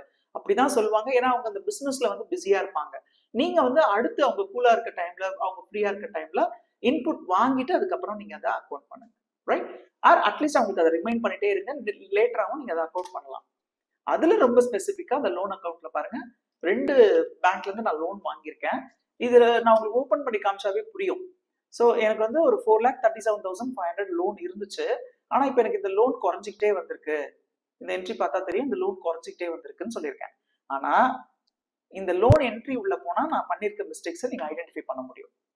என்னன்னா நான் வந்து ஒரு மிஷனரி லோன் வாங்கியிருக்கேன், என்னுடைய பேங்க் ஆஃப் பரோடால இருந்து அதுக்கு இஎம்ஐ போகுதுன்னு வச்சுக்கோங்க. 12,500 ரூபாய் எனக்கு இஎம்ஐ போகுது. ஓகே, எல்லா மாசமும் நான் என்ன பண்ணிருக்கேன், 12,500 ரூபாய் 12,500 ரூபாய் 12,500 பேமெண்ட் பண்றேன். ஆனா இது இஎம்ஐ லோனா இருந்தா பிரின்சிபல் தனியாகவும் இஎம்ஐ தனியாகவும் பிரிச்சு போடணும். ஃபார் எக்ஸாம்பிள், இந்த 12,500ல எனக்கு 10,900 வந்து பிரின்சிபல், ரிமைனிங் வந்து இஎம்ஐ, அதாவது ரிமைனிங் வந்து இன்ட்ரெஸ்ட். ஓகே, இதனால எனக்கு என்ன தப்பு நடக்கும், எனக்கு என்ன மிஸ்டேக்ஸ் நடக்கிறதுக்கு பாசிபிலிட்டி இருக்கு அப்படின்னு கொஸ்டின் ரைஸ் பண்ணீங்கன்னா ரொம்ப சிம்பிள். இந்த இஎம்ஐ வந்து உங்களுடைய அவுட்ஸ்டாண்டிங்கே குறைச்சிடும். டவுன் த லைன் வந்து உங்களுக்கு லோனே முடிஞ்சிருச்சுன்ற மாதிரி இருக்கும், ஏன்னா நீங்க இன்ட்ரெஸ்ட் என்ட்ரி போடல. சில பேங்க்ல என்ன பண்ணுவாங்கன்னா ஃபர்ஸ்ட் ஓவரால் அமௌண்ட் எடுத்துட்டு திருப்பி வந்து பேங்க் இன்ட்ரெஸ்ட் கூட ரிவர்ஸ் என்ட்ரி கூட போடுறதுக்கு சான்சஸ் இருக்கு. அதை பார்த்து நீங்க அக்கௌண்ட் பண்ணணும். இதை அப்படியே சாம்பிளா நான் காட்டணும்னா என்னோட இன்னொரு லோன் அக்கௌண்ட் வந்து நான் சாம்பிளா காட்டுறேன் பாருங்க. ஆக்சுவலா எனக்கு வந்து இஎம்ஐ அமௌண்ட் வந்து மாசம் 30,000 ரூபாய் டெபிட் ஆகும். ஆனா அதுல லோன் ரீபேமெண்ட் வந்து ஏப்ரல் மாசம் 20,410 அண்ட் அதுல இன்ட்ரெஸ்ட் வந்து 9,590. அதே மாதிரிதான் உங்களுக்கு ஒவ்வொரு மாசமும் மே மாசம் பாருங்க, எனக்கு வந்து 30,000 ரூபாய் இஎம்ஐ, 20,971 பிரின்சிபல், 9,029 இன்ட்ரெஸ்ட். ஸோ இப்போ என்ன ஆகுது, எனக்கு 3 மாசம் நான் லோன் பே பண்ணிருக்கேன். இந்த என்ட்ரி பார்த்து 15 lakhs லோனு 3 மாசம் நான் ரீபே பண்ணிருக்கேன்னா எனக்கு நான் தப்பா போட்டிருந்தேன்னா 14,10,000 காமிச்சிருக்கோம். அப்படின்னா என்ன அர்த்தம், என்னோட லோன் அவுட்ஸ்டாண்டிங் இப்போதைக்கு 14,10,000 தான் இருக்குன்னு அர்த்தம். ஆனா பாருங்க, நான் வந்து இன்ட்ரெஸ்ட் அண்ட் பிரின்சிபல் கரெக்டா பிரிச்சு போட்டதுனால எனக்கு லோன் அவுட்ஸ்டாண்டிங் வந்து 14,36,000 இருக்குன்னு காட்டுது. இதுதான் லோன் அக்கௌண்ட் மெயின்டைன் பண்றதுல நம்ம பண்ற மிஸ்டேக்ஸ். இந்த மாதிரி தான் பண்ணும். ரவுண்டா 12,500 போடாம அதுல இன்ட்ரெஸ்ட் எவ்வளவு பிரின்சிபல் எவ்வளவு, சார் எங்களுக்கு தெரியாது, நான் இப்பதான் ரீசெண்டா ஜாயின் பண்ணேன், எப்பவுமே இந்த என்ட்ரி இப்படிதான் போட்டுட்டு இருந்தாங்க அப்படின்னா கூட ஒரு பாயிண்ட் ஆஃப் டைம்ல நம்ம அதை ஸ்டாப் பண்ணணும் இல்லையா. அதுக்காக தான் இதை நான் சொல்றேன். நீங்க லெட்ஜர் ஸ்டேட்மெண்ட் பேங்க்ல இருந்து வாங்கலாம், லோன் லெட்ஜர் ஸ்டேட்மெண்ட். இல்ல நீங்க லோன் வாங்கும் பொழுது உங்களுக்கு அமர்டைசேஷன் சார்ட் கொடுத்துருப்பாங்க. நீங்க வாங்கின 15 lakhsல மந்த்லி இஎம்ஐ நீங்க 30,000 கட்டினீங்கன்னா அதுல பிரின்சிபல் எவ்வளவு கழியும், இன்ட்ரெஸ்ட் எவ்வளவு கழியும்னு கொடுத்துருப்பாங்க. அண்ட் ஒன் மோர் திங், இந்த ஃபைனான்சியல் இயர்ல அது எவ்வளவு இருந்துச்சு, 1/4/2024ல எவ்வளவு இருந்துச்சு, அந்த ஓப்பனிங் பேலன்ஸ் நீங்க கொண்டு வர முடியுமா அப்படின்ற விஷயங்களை நீங்க டிஸ்கஸ் பண்ணுங்க. சார் இல்ல சார் ஆக்சுவலா பேங்க்ல ஒரு ஃபிகர் இருக்கு, லாஸ்ட் இயர் ஐடி ஃபைல்ல வேற ஃபிகர் இருக்குன்னா அட்லீஸ்ட் இந்த டைம்லயாவது உங்களுடைய ஆடிட்டர்ஸ்க்கு அதை வந்து அவங்களுடைய கவனத்துக்கு நீங்க கொண்டு போகணும். ஓகே, இது வந்து லோன் லெட்ஜர்ஸ் பொறுத்த வரைக்கும். And coming to the final point, creditors. கிரெடிட்டர்ஸ்ல நான் 2 விஷயம் சொன்னேன். ஒன்னு வந்து உங்களுடைய கிரெடிட்டர்ஸை குரூப்பிங் பண்ற மெத்தட். பாருங்க நான் எப்படி குரூப்பிங் பண்ணிருக்கேன். எனக்கு ஒரு 3 லேண்ட்லார்ட் இருக்காங்க. அந்த 3 லேண்ட்லார்டையும் லேண்ட்லார்ட்ஸ் குரூப் பண்ணிருக்கேன். அதர் கிரெடிட்டர்ஸ்னா எனக்கு சப்போர்ட் பண்றவங்க, எனக்கு வந்து இந்த செக்யூரிட்டி கொடுக்குறவங்க, என்னோட ஆஃபீஸ் கிளீனிங் ஆளை சப்ளை பண்றவங்க, அண்ட் வாட்டர் கேன் சப்ளை பண்றவங்க, அண்ட் எங்க ஆஃபீஸ்க்கு வந்து ஸ்டாஃப்ஸ்க்கு டீ காஃபி சப்ளை பண்றவங்க, கொரியர் கம்பெனி, அதாவது சப்போர்ட்டிங் சர்வீஸ், நம்ம பிசினஸ்க்கு சப்போர்ட்டிங்கா இருக்கிறாங்க இல்லையா. அப்புறம் எனக்கு வந்து கொரியர், டெலிஃபோன்ஸ், இன்டர்நெட், அப்புறம் எங்க ஆஃபீஸ்ல பாத்தீங்கன்னா விசிட்டர்ஸ், எங்களுக்கு ஃபுட் பிசினஸ் தானே, ஸோ வாசல்ல வந்து டிவி இருக்கும், அந்த டிவிக்கு ஒரு டிஷ் கனெக்ஷன் கொடுத்துருப்போம், ஸோ அதனுடைய சப்ஸ்கிரிப்ஷன், அந்த மாதிரியான விஷயங்கள் எல்லாத்தையும் அதர் கிரெடிட்டர்ஸ்குள்ள. அண்ட் தென் ஸ்டாஃப்ஸை கூட ஸ்டாஃப் அப்படின்னு ஒரு குரூப் கிரியேட் பண்ணி கிரெடிட்டர்ஸ்குள்ள குரூப் பண்ணிருக்கேன். அண்ட் ஃபைனலா என்னுடைய பிசினஸ்க்கு மெட்டீரியல் சப்ளை பண்றாங்க இல்லையா, அவங்கள தான் நான் ட்ரேட் கிரெடிட்டர்ஸ் சொல்றேன். நான் வந்து இது ஒரு பெஸ்ட் ப்ராக்டிசஸா தான் சொல்றேன். இந்த மாதிரி தான் நீங்க மெயின்டைன் பண்ணணும்னு அக்கௌண்டிங்ல ரூல் எதுவும் கிடையாது. அக்கௌண்டிங் ஸ்டாண்டர்ட்ஸ்லயும் ரூல் எதுவும் கொடுக்கல, இன்கம் டாக்ஸ் லாலையும் ரூல் எதுவும் கொடுக்கல. இப்படி மெயின்டைன் பண்ணா எனக்கு ஒரு கிளாரிட்டி இருக்கும். ஃபார் எக்ஸாம்பிள், எனக்கு வந்து 14,72,000 வந்து என்னுடைய சப்ளையர்ஸ்க்கு நான் பே பண்ண வேண்டியிருக்குன்னு வச்சுக்கோங்களேன். அதுல ஸ்பிளிட் அப்னு எடுத்துக்கிட்டா உட்காந்து ஒன்னொன்னையா நீங்க கூட்டுறது, இல்ல உங்களுடைய 50 சப்ளையருடைய பேரையும் எக்ஸல்ல எக்ஸ்போர்ட் பண்ணி அதுல லேண்ட்லார்ட்ஸ் எவ்வளோ, சப்போர்ட்டர்ஸ் எவ்வளோ அப்படின்லாம் லிஸ்ட் எடுக்கிறது டைமை வேஸ்ட் பண்ணும். ஓகே, இந்த மாதிரி சின்ன சின்னதா நீங்க வந்து உங்களுடைய கம்ஃபர்ட்க்கு ஒர்க் பண்ண ஆரம்பிச்சீங்கன்னா நிறைய டைம் கிடைக்கும். நீங்க அதை ரிசர்ச் பண்றதுக்கு ஸ்பெண்ட் பண்ணிட்டு உங்களை நீங்க அடுத்த லெவலுக்கு, சீனியர் லெவல் கொண்டு போறதுக்கும் யூஸ் பண்ணிக்கலாம். ரைட், இதுதான் ஃபர்ஸ்ட் விஷயம் நான் உங்ககிட்ட ஷேர் பண்ணணும்னு நினைச்சது as far as sundry creditors. Number 2 என்னன்னா, sundry creditors அப்படின்னா கிரெடிட் பேலன்ஸ் இருக்கணும். ஓகே, யார் அவங்க? நமக்கு ஏதோ ஒரு பொருளையோ சர்வீஸையோ கொடுத்துட்டு நம்ம என்ன அவங்களுக்கு பணத்தை திருப்பி தராம இருக்கணும்னு அர்த்தம். அவங்களுடைய லெட்ஜர்ஸ் வந்து ஆல்வேஸ் கிரெடிட் பேலன்ஸ்ல இருக்கணும். ஆனா அதையும் மீறி டெபிட் பேலன்ஸ்ல இருக்குன்னா பாருங்க, இந்த புக்ஸ்ல இருக்கு. Okay, for example, sunshine security services, எங்க ஆஃபீஸ்க்கு வந்து செக்யூரிட்டிஸ் கொடுக்குறாங்க இல்லையா, அவங்களுக்கு மாசம் மாசம் நாங்க 15,000 ரூபாய் பே பண்ணணும். ஓகே, ஸோ இப்போ பாருங்க, நான் வந்து டெபிட் பேலன்ஸ்ல வச்சிருக்கேன். டெபிட் பேலன்ஸ்ல தான் என்ன அர்த்தம்? ரொம்ப சிம்பிள். நாங்க அவங்களுக்கு ஜூன் மந்த் பேமெண்ட் பண்ணியாச்சு, ஆனா அவங்க இன்னும் எனக்கு பில் கொடுக்கல. அப்ப என்ன ஆகுது? எனக்கு நான் உங்களுக்கு எக்ஸஸா பே பண்ண மாதிரி காட்டும். 2 விஷயம் நீங்க பார்க்கணும். ஒண்ணு, நிஜமாவே அவங்களுக்கு நீங்க எக்ஸஸா கொடுத்துருக்கீங்களா, அட்வான்ஸா பேமெண்ட் பண்ணிருக்கீங்களான்றத செக் பண்ணுங்க. நம்பர் 2, அவங்க கிட்ட இருந்து நமக்கு பில் வரல, அதனாலதான் அது டெபிட் பேலன்ஸ்ல காட்டுதுன்னு அர்த்தம். ஸோ நீங்க என்ன பண்ணணும்னா, இந்த மாதிரி சப்ளையர்ஸ் கிட்ட கான்டாக்ட் பண்ணி நீங்க இன்னும் எங்களுக்கு பில் கொடுக்கல அப்படின்ற மாதிரி கேட்டு வாங்கி அந்த பில்லை நீங்க அக்கௌண்ட் பண்ணணும். ஓகே, ஃபார் எக்ஸாம்பிள் பாருங்களேன், நான் வந்து இப்போ இந்த பில் அக்கௌண்ட் பண்றேன், எனக்கு வந்து பில் வந்துருச்சு, 31 மே அன்னைக்கே வந்துருச்சுன்னு வச்சுக்கோங்களேன். ஜேர்னல்ல போயிட்டு செக்யூரிட்டி சர்வீசஸ், ஓகே, அந்த லெட்ஜர் இல்லை, அதனால நான் கிரியேட் பண்றேன் செக்யூரிட்டி சர்வீஸ் சார்ஜஸ் அப்படின்னு போட்டு, இது வந்து ஒரு எக்ஸ்பென்சஸ் லெட்ஜர். ஸோ இந்த லெட்ஜரை வந்து அண்டர் இன்டைரக்ட் எக்ஸ்பென்சஸ்ல நான் கிரியேட் பண்றேன். அவங்கவுங்க கம்பெனில இந்த குரூப்பிங் சிஸ்டம் எப்படி இருக்குன்னு பாருங்க. எனக்கு ஜிஎஸ்டி இல்லை, 15,000 நான் பே பண்ணணும். யாருக்கு? Sunshine security services. பாருங்க, நான் பில் வைஸ்லாம் போடல. இப்போ என்னுடைய பேலன்ஸ் ஷீட்ல போயிட்டு என்னுடைய சன்ட்ரி கிரெடிட்டர்ஸ்ல பார்த்தா அதர் சர்வீஸ் கிரெடிட்டர்ல எதுவுமே இல்லை. என்ன காரணம்? அதுக்கு முன்னாடி அவங்க எனக்கு பில்லே கொடுக்கல, நான் அவங்களுக்கு பேமெண்ட் பண்ணிட்டேன். என்னுடைய பேலன்ஸ் ஷீட்ல இதுதான் நான் உங்களுக்கு வந்து ஒரு டிப்ஸ்ன்னு சொன்னேன். என்னுடைய பேலன்ஸ் ஷீட்ல ஓபன் பண்ணி சன்ட்ரி கிரெடிட்டர்ஸ் நான் பார்த்தேன்னா, கிரெடிட்டர்ஸ்க்கு கிரெடிட் பேலன்ஸ் இல்லாம டெபிட் பேலன்ஸ் இருக்குன்னு வச்சுக்கோங்களேன். ஒண்ணு அவங்க கிட்ட பில் வரல, இல்ல நம்ம அவங்களுக்கு அட்வான்ஸா பேமெண்ட் பண்ணிருக்கோம், அப்படியும் இல்லைன்னா அவங்க கூட நம்ம பண்ற டிரான்சாக்ஷன்ஸை தப்பா அக்கௌண்ட் பண்ணிருக்கோம். பெட்டர் அவங்க கிட்ட இருந்து லெட்ஜர் ஸ்டேட்மெண்ட்டை வாங்கி நீங்க அதை கரெக்ட் பண்ணிக்கோங்க. ரைட், அண்ட் அதே கான்செப்ட்ல தான் இங்க பாருங்க, நான் வந்து ஸ்டாஃப் சேலரி குரூப்பும் இருக்கு அண்ட் ட்ரேட் கிரெடிட்டர்ஸ் குரூப்பும் இருக்கு. ட்ரேட் கிரெடிட்டர்ஸ்குள்ள போனா எனக்கு எத்தனை பேர் சப்ளையர் இருக்காங்க, இவங்களுக்கு எல்லாம் பேமெண்ட் பெண்டிங் இருக்கு. ஆனா ஒரு 3 பேருக்கு மட்டும் நான் அட்வான்ஸா கொடுத்த மாதிரி இருக்கு. கார்த்திக் ஸ்வீட்ஸ், மனோஜ்குமார் சுப்பிரமணியம் அண்ட் இந்த இடத்துல ஸ்ரீ சக்தி ஏஜென்சிஸ் அப்படின்னு 3 பேருக்கு நான் எக்ஸஸா கொடுத்த மாதிரி இருக்கு. ஸோ ரியலா நான் எக்ஸஸா தான் கொடுத்துருக்கேன்னா, இல்ல நான் பணம் கொடுத்துட்டேன், அவங்க இன்னும் எனக்கு பில் கொடுக்கலையான்றதை ஐடென்டிஃபை பண்ணணும். ஒருவேளை அவங்க நமக்கு பில் கொடுக்கலன்னா நம்மளோட என்டையர் அக்கௌண்டிங் சிஸ்டமே தப்பு. இதை பார்த்து நம்ம ஒரு ரிப்போர்ட் எடுக்கிறோம்னா அதுவுமே தப்பு. ஃபார் எக்ஸாம்பிள் பாருங்க, எனக்கு இன்னும் 18,000க்கு பில் வரல சன்ட்ரி கிரெடிட்டர்ஸ்ல, 18,817. அப்ப இப்ப என்னோட ப்ராஃபிட் எவ்வளவுன்னு கேட்டீங்கன்னா லாஸ்ல காட்டுது. ஓகே, லாஸ் வந்து 2,82,000 காட்டுது. ஆனா இந்த பில் வந்ததுன்னா என்னோட லாஸ் குறையறதுக்கான பாசிபிலிட்டி இருக்கு. ரைட், இந்த மாதிரி நம்ம புக்ஸ்ல வந்து டேட்டா என்ட்ரி எரர்ஸ் நம்ம நிறைய பண்றதுக்கான பாசிபிலிட்டி இருக்கு.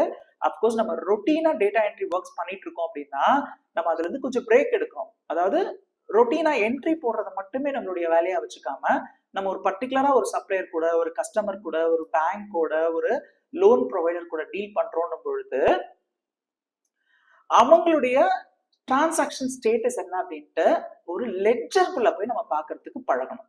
அந்த லெட்ஜர்ல போய் பார்க்கும்போது மட்டும்தான் அவங்களோட லெட்ஜர் ஸ்டேட்டஸ் என்ன, அவங்க கிட்ட இருந்து வர வேண்டியிருக்கா, நம்ம கொடுக்க வேண்டியிருக்கா, அவங்க பில்ஸ் ஏதாவது வராம இருக்கான்றதை ஐடென்டிஃபை பண்ண முடியும். ஸோ டேட்டா என்ட்ரி ஆப்ரேட்டரா இருந்தீங்கன்னா உங்க கரியர்ல நீங்க நெக்ஸ்ட் லெவல் போக முடியாது. At one point of time நீங்க வந்து அக்கௌண்டன்ட்டா மாறுறதுக்கு இந்த மாதிரி ரெக்கன்சிலேஷன்ஸும் புக்ஸ்ல இருக்கிற எரர்ஸையும் ஐடென்டிஃபை பண்றது ரொம்ப ரொம்ப முக்கியம். ஸோ இந்த இடத்துல ஒரு ஸ்கிரீன் கொடுத்துருக்கேன். இது என்ன அப்படின்னு பாத்தீங்கன்னா, ஒரு இன்வாய்ஸை நீங்க கஸ்டமைஸ் பண்ண முடியும் அப்படின்றதுக்கான ஒரு இன்ஃபர்மேஷன். அப்படின்னா என்னன்னு பாத்தீங்கன்னா, நீங்க வந்து உங்க கம்பெனில இருந்து உங்க டேலில இருந்து உங்க கஸ்டமர்ஸ்க்கு இன்வாய்ஸ் இஷ்யூ பண்றீங்கன்னா, டேலில ஆல்ரெடி ப்ரொஃபஷனலா தான் இருக்கும். ஒருவேளை நீங்க ஏதாவது அதுல சேஞ்சஸ் பண்ணணும் அப்படின்னா இன்வாய்ஸை நீங்க கஸ்டமைஸ் பண்ணிக்க முடியும். ஓகே, நிறைய பேர் என்ன நினைக்கிறாங்கன்னா, டேலில ஒரு ஃபார்மேட் இருக்கு, அந்த ஃபார்மேட் மட்டும் தான் நம்ம ஃபாலோ பண்ண முடியும்னு நினைக்கிறாங்க. அப்படி இல்ல. இன்வாய்ஸ்ல பாத்தீங்கன்னா இப்போ எங்களுடைய கம்பெனியோட லோகோ, ஒரு கலர் பேட்டர்ன் மாத்திருக்கோம், சில ஃபீல்ட்ஸ் எல்லாம் மாத்திருக்கோம். ஓகே, எங்களுக்கு தேவைன்றதுக்காக ரைட் ஹேண்ட் சைட்ல சில ஃபீல்ட்ஸ் எல்லாம் மாத்தி வச்சிருக்கோம். இந்த மாதிரி உங்களுடைய இன்வாய்ஸ் ஃபார்மேட்ஸை நம்ம மாற்ற முடியும். அதே மாதிரி உங்களோட இன்வாய்ஸ்ல சீல் அண்ட் சிக்னேச்சர்லாம் டிஃபால்ட்டா வரா மாதிரி கூட நம்ம டிசைன் பண்ணலாம். இதனால என்ன அட்வான்டேஜ் அப்படின்னா, இன்வாய்ஸ் நீங்க பிரிண்ட் எடுக்கும்போது ரொம்ப ப்ரொஃபஷனலா இருக்கும். பிரிண்ட் எடுத்து திருப்பி சைன் பண்ண வேண்டிய அவசியம் கிடையாது. சில நேரங்களில் நீங்க பிரிண்ட் எடுக்க வேண்டாம், நீங்க வந்து பிடிஎஃப் காப்பி கஸ்டமர்ஸ்க்கு வாட்ஸ்அப் பண்ணணும், இல்லை இமெயில் பண்ணணும்னா கூட இந்த இன்வாய்ஸஸை நீங்க டெலிவரி பண்ண முடியும். ரைட், இந்த மாதிரி கஸ்டமைஸ்லாம் பண்ணணும், உங்களோட ரிப்போர்ட்ஸ் எதையாவது கஸ்டமைஸ் பண்ணணும்னா கூட எங்களை காண்டாக்ட் பண்ணுங்க, அதுக்கான சப்போர்ட் நாங்கள் உங்களுக்கு கொடுக்குறோம். Right, and we have a product called tallyhr.com. so last 6 months இந்த பிராண்ட்ல நாங்க உங்களுக்கான அக்கௌண்டன்ட் ரெக்ரூட்மெண்ட் சர்வீஸ் பண்ணி கொடுத்துட்டு இருக்கோம். If you are an accountant, நீங்க எங்களை காண்டாக்ட் பண்ணுங்க, உங்களோட ரெஸ்யூம்ஸை ஷேர் பண்ணுங்க. அண்ட் எங்களோட ஸ்கிரீனிங் எக்ஸிக்யூட்டிவ் உங்களை ஸ்கிரீன் பண்ணி இப்போதைக்கு உங்களுக்கு என்ன ஸ்கில்ஸ் இருக்கு, எந்த மாதிரியான சேலரிக்கு வந்து ஜாப் கிடைக்கும்ன்ற பாசிபிலிட்டி பார்த்துட்டு வேகன்சி இருக்கிற இடத்துக்கு உங்களை வந்து இன்டர்வியூக்கு அனுப்புவாங்க. நீங்க வந்து ஒரு பிசினஸ் ஓனரா இருந்தாலும் உங்களுக்கு ஒரு நல்ல அக்கௌண்டன்ட் வேணும் அப்படின்னு சொன்னா நீங்க எங்களை காண்டாக்ட் பண்ணுங்க, www.tallyhr.com.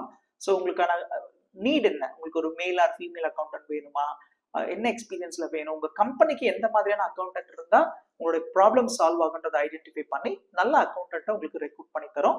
ஸோ tallyhr.com அப்படின்றது அக்கௌண்டன்ட்ஸ்க்கும் பிசினஸ் ஓனர்ஸ்க்குமான ஒரு பிளாட்ஃபார்ம். அவங்க ரெண்டு பேருமே மீட் பண்ணிக்கிறதுக்கு நாங்கள் அரேஞ்ச் பண்ணி தரோம்.